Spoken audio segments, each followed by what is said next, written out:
જો કાપી ત્યારે એટલી ડાળ્યું એટલે જો દાડમ પણ ઉતર્યા છે એમાંથી એકદમ બધા લાલ દાડમ છે જો. હાલો મિત્રો, ગુડ મોર્નિંગ, જય શ્રી કૃષ્ણ, જય માતાજી. કેમ છો બધા? મજામાં ને? તો મજામાં જ છો. તો આપણે જો વાડી આવી ગયા છીએ ને ગાયોને દઈ દેવી રોટલી. તો આપણે જો રોટલી લઈ લીધી છે હાથમાં અને દઈ દેવી હવે ગાયોને રોટલી, કારણ કે એ જો વાટે ઊભી જ છે. શક્તિ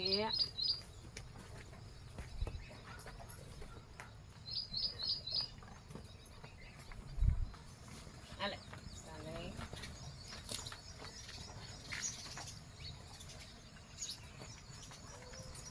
હા પુણ્યમ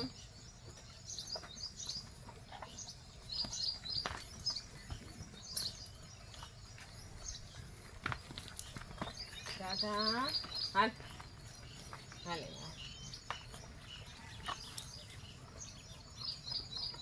હાલે મીરા હાલે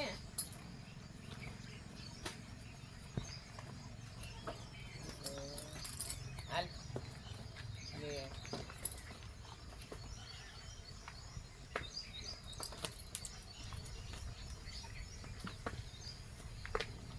કંસોળવા હાટે તરત માથા જતે હો.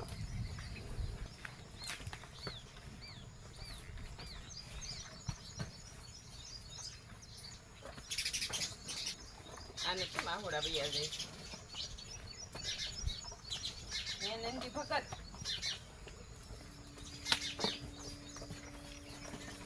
તો આપણે તો બાળ મંદિર અંદર બાંધ્યું છે તો એને પણ બહાર કાઢીને દઈ દેવી રોટલી. રીંગણી અને ટમેટીનો રોપ નાખ્યો તો ઘેરે તો લાવ્યા છે એ વાળ્યા છે સોંપવા માટે. તો અત્યારમાં તો જો આજે ગારો તો રહ્યો નથી એટલે કીધું આપણે કોદાળીએ લીટો કરીએ અને સોંપી દીધી છે ને હવે ટૂવા દઈ દેવી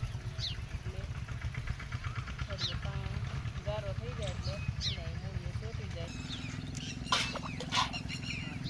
ટૂવા દઈ દીધા છે હવે.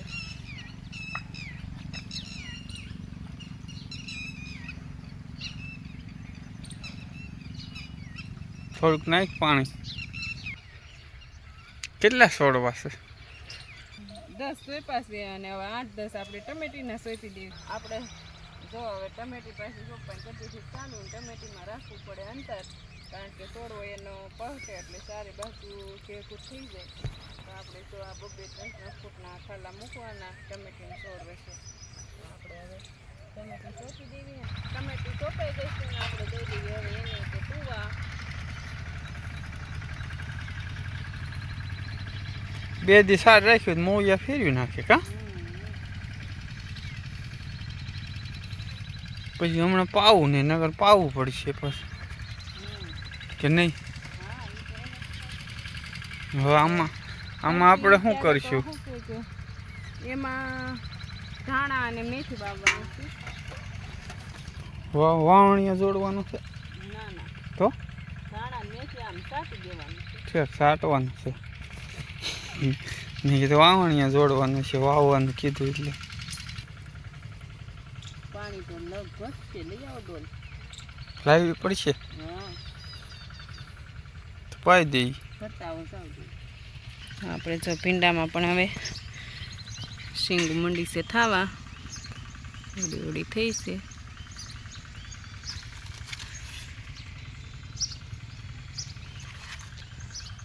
આપણે હવે તો આમાં ભીંડો પણ ઉતરવા માંડશે. અને ગુવારમાં તો જો કે હજી ગુવાર આવ્યો નથી, પણ કાંટો લાગે છે એટલે ગુવારમાં એમ થાય છે કે આ વસલો સાહ ખેંચી નાખવી ને તો ગુવાર બેહવું હોય તો બેહે, કારણ કે ઝાડવાનો ઘોહો જ એટલો થઈ ગયો છે, મોટો થઈ ગયો છે ગુવાર. એટલે આમાં એવું લાગે સોળીને જેમ વસલો સાહ ખેંચવો જોશે. ગુવારમાં તે વસલો સાહ ખેંચવો જોશે. કારણ કે જો ને ડાળું પડી છે અને સોળી તો જો આપણે મસ્ત થઈ ગઈ છે. દાણા આવી ગયા છે અને શીંગ પણ એટલી આવી છે, કારણ કે એક શાક થઈ જાય એટલું થઈ ગયું છે. અને ફાલે છે એટલો છે. સોળીને શીંગ તો જો પાકવા હોત મંડી જો જો આ શીંગ તો પાકી હોત ગઈ. હાલો હવે આપણે ચોળી ઉતારી લઈએ અને આ વેલા પણ જો પથરાઈ ગયા છે, પણ આમાં હજી કાંઈ ફૂલડા કે એવું કાંઈ આવ્યું નથી. જો તુરિયાના વેલામાં તો ફૂલ ઉઘડવા માંડ્યા છે.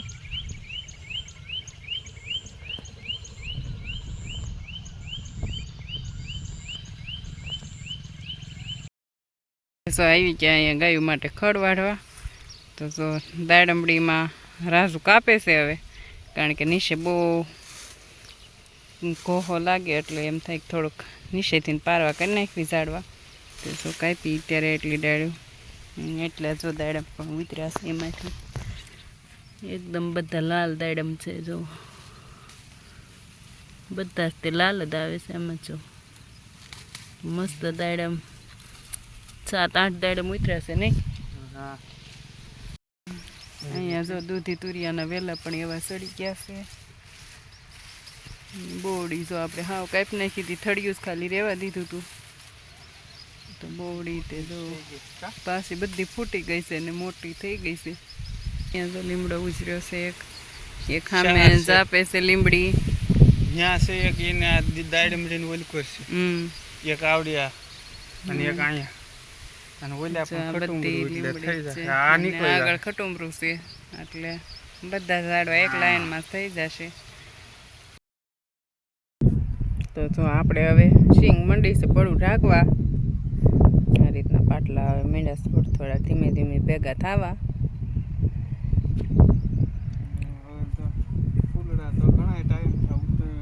હા, ફૂલડા તો છેલ્લા 20-25 દિવસ ઉગડે જ છે. હવે જો હુયા પણ ઉતરવા મળ્યા છે. આ બધા છે, આમાં સિંગ બેહે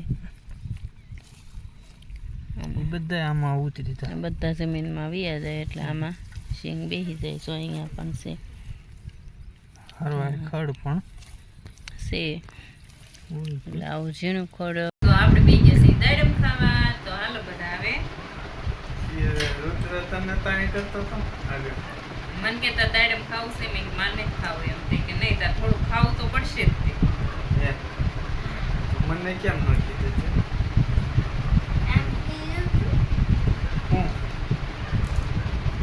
મને ખાવું તમે કેવું જોઈએ ને, મને ખાવું મારે નથી ખાવું.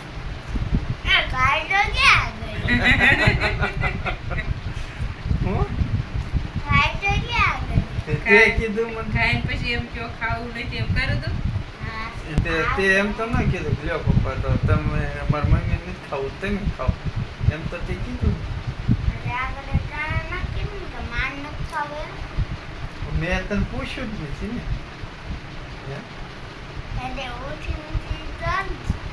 કેમ દાંતમાં હલવાય છે?